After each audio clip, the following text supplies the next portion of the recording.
Welcome to Penrose Learning, where we make understanding easy. You begin by creating the minimal, valid HTML shell so your page renders predictably. Open your editor and make index.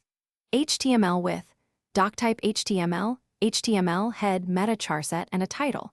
Once done, link a styles.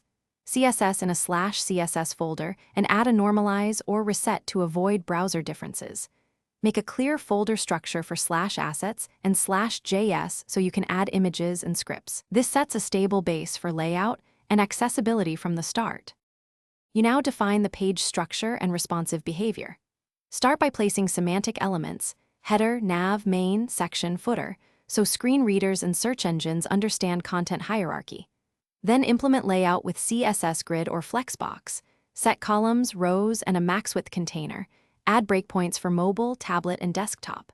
Once the grid is in place, insert placeholder headings, paragraphs, and im tags with alt text. Make sure styles cascade cleanly, and keep visual rhythm consistent across viewports. You finish by enhancing behavior, testing thoroughly, and deploying.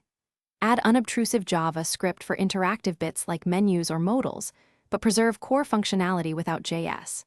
Next, validate your HTML and CSS, run accessibility audits, and test on several devices and viewport sizes to catch layout breaks.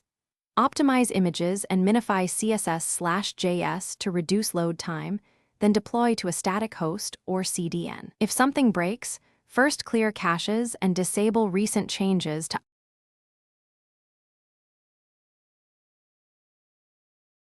Thanks for watching. If this was helpful, leave a like and consider subscribing. See you next time.